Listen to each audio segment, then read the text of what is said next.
Chapter 1. Bliss Land. When my youngest son, Kelly, was 4, he used to ask the most intriguing and surprisingly mature philosophical questions. The one query, however, that made me think the deepest, and the one that he cared most about, concerned death and the afterlife. Kelly wanted to know what happened when we died. I had a number of options before me on how to respond. There was the materialist response, which at first hearing sounds the harshest. You become fertilizer. Then there is the more cliched reply, usually invoked by those belonging to Christianity or Islam. Good boys go to heaven or paradise. Of course, there is always the most honest rejoinder. Nobody actually knows.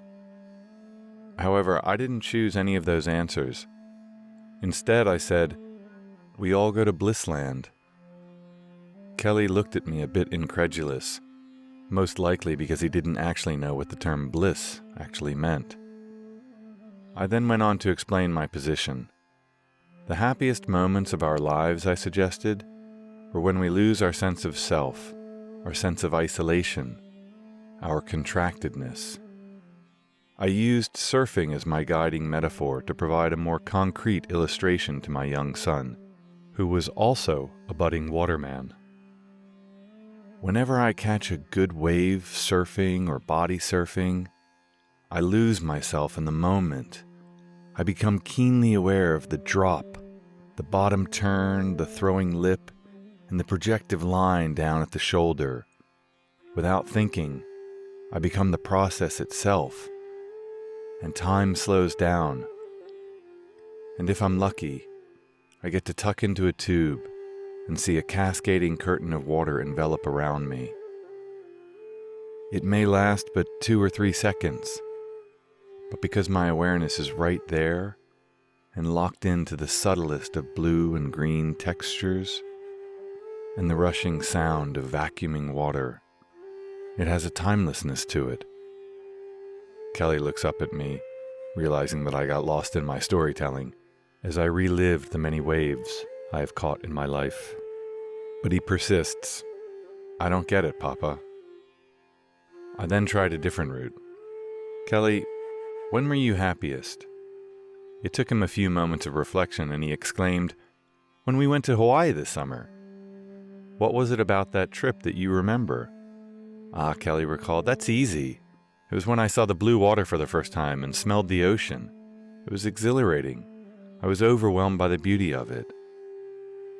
My son's reminiscence made me think of that famous episode in the life of the visionary mystic saint, Sri Ramakrishna, who as a young Indian boy falls into a state of ecstasy while walking in a village field in Bengal, India, during the mid-part of the 19th century, when all of a sudden he sees a black rain cloud and then majestically a flock of white cranes flying in the sky. The juxtaposition of the two opposite colors was overwhelmingly beautiful. The very sight sent him into samadhi, divine ecstasy, and he fell unconscious. While my surfing adventures and Kelly's wonder at Waikiki's gorgeous setting is not the same as Ramakrishna's samadhi, they do share something fundamental in common. Beauty and our focused attention can awaken in us something utterly profound. It can be stated very simply, even if it sounds like a Zen koan. We are happiest when we are not ourselves.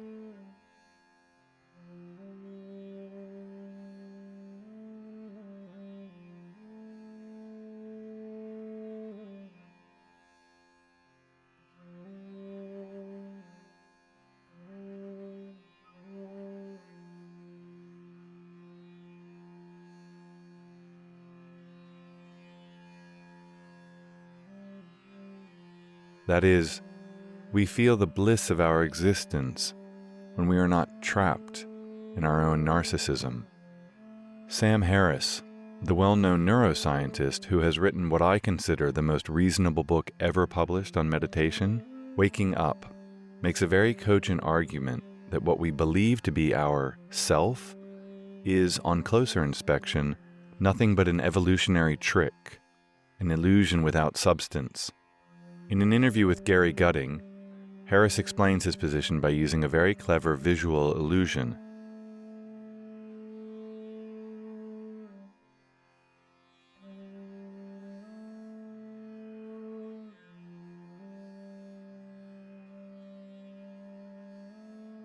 Gary Gutting, GG. You deny the existence of the self, understood as an inner subject thinking our thoughts and experiencing our experiences. You say further that the experience of meditation, as practiced, for example, in Buddhism, shows that there is no self.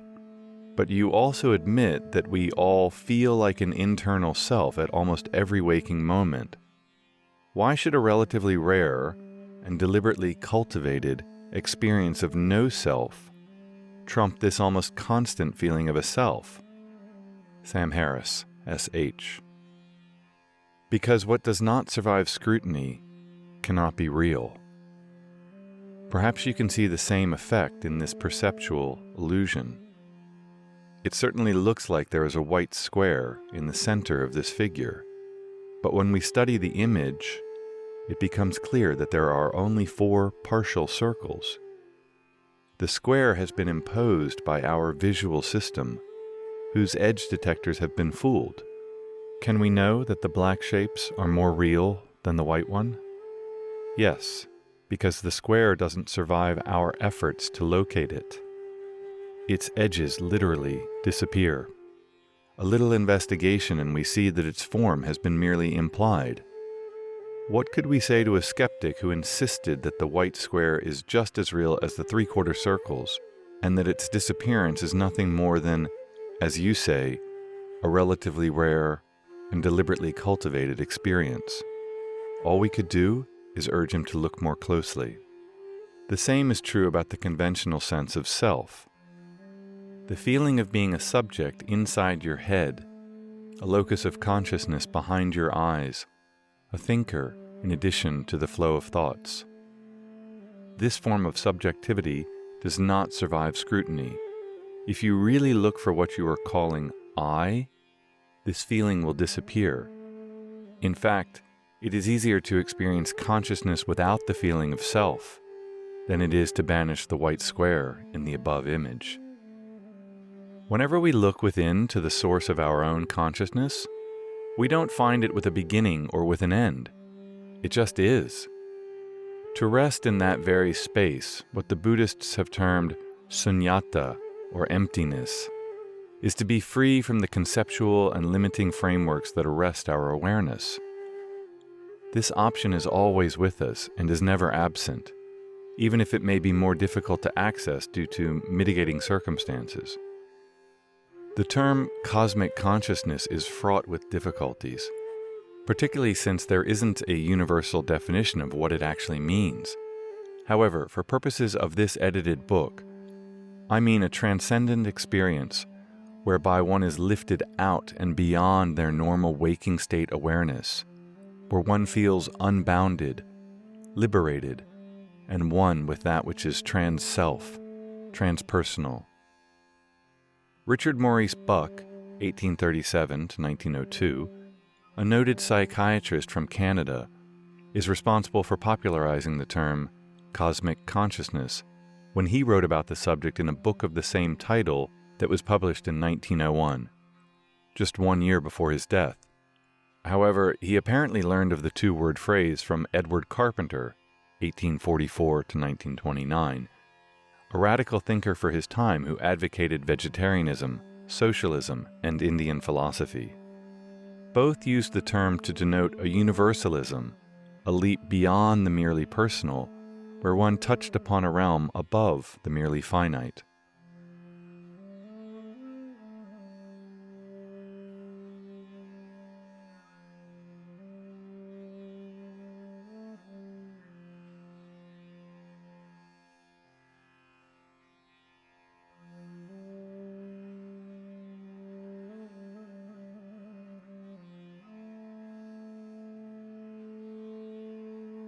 Of course, the conceptual idea, and more importantly, the very core of the experience, is not a new one, since almost all cultures and all religions touch upon some aspect of going beyond oneself and experiencing the sacred. Rudolf Otto wrote a whole thesis on the subject in his now justly famous and still widely read text, The Idea of the Holy, wherein he writes, "We are dealing with something for which there is only one appropriate expression, mysterium tremendum. The feeling of it may at times come sweeping like a gentle tide, pervading the mind with a tranquil mood of deepest worship. It may pass over into a more set and lasting attitude of the soul, continuing as it were, thrillingly vibrant and resonant, until at last it dies away, and the soul resumes its profane, non-religious mood of everyday experience. It has its crude, barbaric antecedents and early manifestations, and again it may be developed into something beautiful and pure and glorious. It may become the hushed, trembling, and speechless humility of the creature in the presence of whom or what?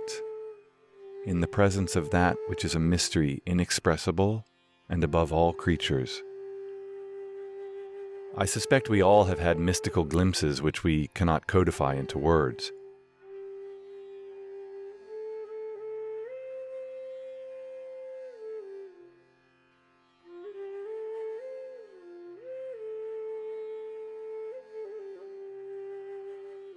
Some individuals, though, have had such numinous experiences that they go beyond the border of the normal or the expected and reach realms unseen and unheard by most of us. These include transformative near-death experiences, deep meditational transports, and the wildly unanticipated ruptures that occur randomly and seemingly out of nowhere, which happened to Ramakrishna as a young boy. Perhaps one of the most famous such awakenings occurred to Ramana Maharshi, 1878 to 1950, of South India when he was just a teenager, though his enlightenment appears to have been a permanent change and not a temporary insight. As Ramana recounted, "It was about 6 weeks before I left Madura for good that a great change in my life took place. It was quite sudden. I was sitting in a room on the first floor of my uncle's house. I seldom had any sickness, and on that day there was nothing wrong with my health, but a sudden, violent fear of death overtook me. There was nothing in my state of health to account for it, and I did not try to account for it or to find out whether there was any reason for the fear. I just felt, I am going to die, and began thinking what to do about it. It did not occur to me to consult a doctor or my elders or friends. I felt that I had to solve the problem myself, then and there. The shock of the fear of death drove my mind inwards, and I said to myself mentally, without actually framing the words, 'Now death has come. What does it mean? What is it that is dying? This body dies.' And I at once dramatized the occurrence of death. I lay with my limbs stretched out stiff, as though rigor mortis had set in, and imitated a corpse so as to give greater reality to the inquiry. I held my breath and kept my lips tightly closed, so that no sound could escape, so that neither the word I or any other word could be uttered. Well then, I said to myself, this body is dead. It will be carried stiff to the burning ground, and there burnt and reduced to ashes. But with the death of this body, am I dead? Is the body I? It is silent and inert, but I feel the force of my personality and even the voice of the I within me, apart from it. So I am spirit, transcending the body. The body dies, but the spirit that transcends it cannot be touched by death. This means I am the deathless spirit. All this was not dull thought. It flashed through me vividly as living truth, which I perceived directly, almost without thought process. I was something very real, the only real thing about my present state, and all the conscious activity connected with my body was centered on that I. From that moment onwards, the I, or self, focused attention on itself by a powerful fascination. Fear of death had vanished once and for all. Absorption in the self continued unbroken from that time on. Other thoughts might come and go like the various notes of music, but the I continued like the fundamental shruti note that underlies and blends with all the other notes. Whether the body was engaged in talking, reading, or anything else, I was still centered on I. Previous to that crisis, I had no clear perception of myself and was not consciously attracted to it. I felt no perceptible or direct interest in it, much less any inclination to dwell permanently in it.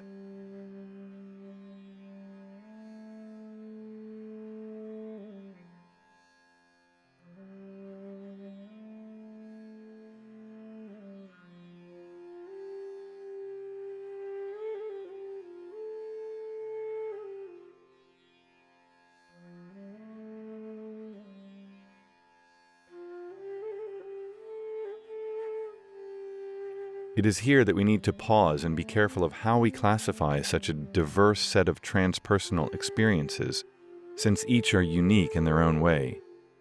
To be sure, we can find commonalities, but far too often in our rush for a Huxley-like perennial philosophy, we neglect the important biographical, and it must be said biological, nuances that flavor and shape one's numinous excursions.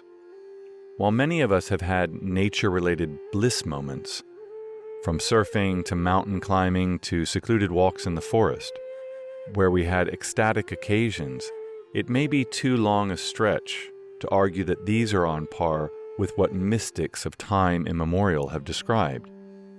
Yet I don't think the expansion of consciousness, cosmic or otherwise, is an either-or proposition, but rather represents a continuum, and that we do a disservice by collapsing such a spectrum of possibilities by prematurely categorizing them into prepackaged theological overlays. They are part and parcel of what it is like to be a human being. How we ultimately interpret them, neurologically or religiously, is secondary to the value of the experiences themselves and what the wider aspects they offer us about our own self-reflective awareness.